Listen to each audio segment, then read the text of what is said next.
ಅಪ್ಪಿತಪ್ಪಿಯೂ ಶ್ರಾವಣ ಮಾಸದಲ್ಲಿ ಈ ತಪ್ಪುಗಳನ್ನು ಮಾಡಲೇಬೇಡಿ. ಶ್ರಾವಣ ಮಾಸವು ಶಿವನಿಗೆ ಅತ್ಯಂತ ಪ್ರಿಯವಾದ ತಿಂಗಳು. ಈ ತಿಂಗಳಿನ ಪ್ರತಿಯೊಂದು ದಿನವೂ ಹಬ್ಬದಂತೆ ಭಾಸವಾಗುತ್ತದೆ. ಈ ಬಾರಿಯ ಶ್ರಾವಣ ಮಾಸವು ಆಗಸ್ಟ್ 5ರಂದು ಸೋಮವಾರದಿಂದ ಪ್ರಾರಂಭವಾಗಲಿದೆ.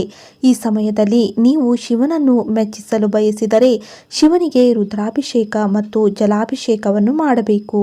ಮತ್ತೊಂದೆಡೆ ಶ್ರಾವಣ ಮಾಸದಲ್ಲಿ ಕೆಲವೊಂದು ಕೆಲಸಗಳನ್ನು ತಪ್ಪಿಯೂ ಮಾಡಬಾರದು ಎಂದು ಹೇಳಲಾಗಿದೆ.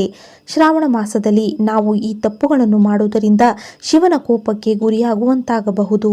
ಶ್ರಾವಣ ಮಾಸದಲ್ಲಿ ನಾವು ಯಾವೆಲ್ಲ ತಪ್ಪುಗಳನ್ನು ಮಾಡಬಾರದು ಎಂದು ಈ ವಿಡಿಯೋ ಮೂಲಕ ತಿಳಿಯೋಣ. ಶ್ರಾವಣದಲ್ಲಿ ತಪ್ಪಿಯೂ ಈ ತಪ್ಪುಗಳನ್ನು ನೀವು ಮಾಡದಿರಿ. ತಿನ್ನುವ ಈ ವಸ್ತುಗಳ ಬಗ್ಗೆ ವಿಶೇಷ ಕಾಳಜಿ ಇರಲಿ. ಶ್ರಾವಣ ಮಾಸದಲ್ಲಿ ಯಾವುದೇ ವ್ಯಕ್ತಿ ತಪ್ಪಾಗಿಯೂ ಮಾಂಸ ಮತ್ತು ಮದ್ಯ ಸೇವಿಸಬಾರದು. ಈ ಸಮಯದಲ್ಲಿ ಈ ವಸ್ತುಗಳನ್ನು ಸೇವಿಸುವುದರಿಂದ ಶುಭ ಫಲ ನೀಡುವುದಿಲ್ಲ. ಇವುಗಳನ್ನು ಹೊರತುಪಡಿಸಿ ಶ್ರಾವಣ ಮಾಸದಲ್ಲಿ ಬೆಳ್ಳುಳ್ಳಿ, ಈರುಳ್ಳಿ ಮತ್ತು ಬದನೆಕಾಯಿಯಂತಹ ತಾಮಸಿಕ ಆಹಾರ ಸೇವಿಸುವುದನ್ನು ತಪ್ಪಿಸಬೇಕು. ಎಣ್ಣೆಯನ್ನು ಹಚ್ಚಬೇಡಿ. ಧಾರ್ಮಿಕ ನಂಬಿಕೆಗಳ ಪ್ರಕಾರ ಶ್ರಾವಣ ಮಾಸದಲ್ಲಿ ಯಾವುದೇ ವ್ಯಕ್ತಿ ದೇಹಕ್ಕೆ ಎಣ್ಣೆಯನ್ನು ಹಚ್ಚಬಾರದು. ಈ ತಿಂಗಳಲ್ಲಿ ಎಣ್ಣೆಯನ್ನು ದಾನ ಮಾಡುವುದು ತುಂಬಾ ಮಂಗಳಕರವೆಂದು ಪರಿಗಣಿಸಲಾಗಿದೆ.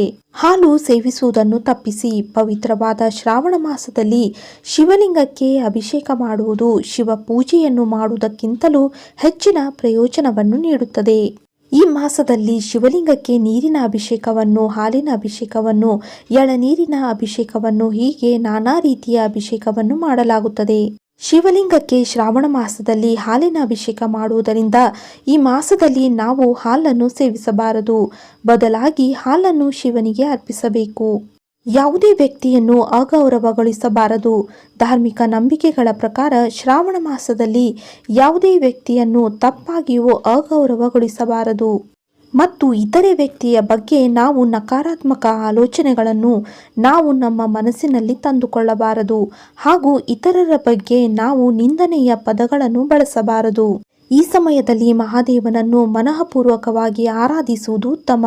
ಹಾಸಿಗೆಯ ಮೇಲೆ ಮಲಗುವುದನ್ನು ತಪ್ಪಿಸಿ. ಪವಿತ್ರವಾದ ಶ್ರಾವಣ ಮಾಸದಲ್ಲಿ ಯಾವುದೇ ಉಪವಾಸ ವ್ರತ ಮಾಡುವವರು ಹಾಗೂ ಮಾಡದೇ ಇರುವವರು ಹಾಸಿಗೆಯ ಮೇಲೆ ಮಲಗಬಾರದು.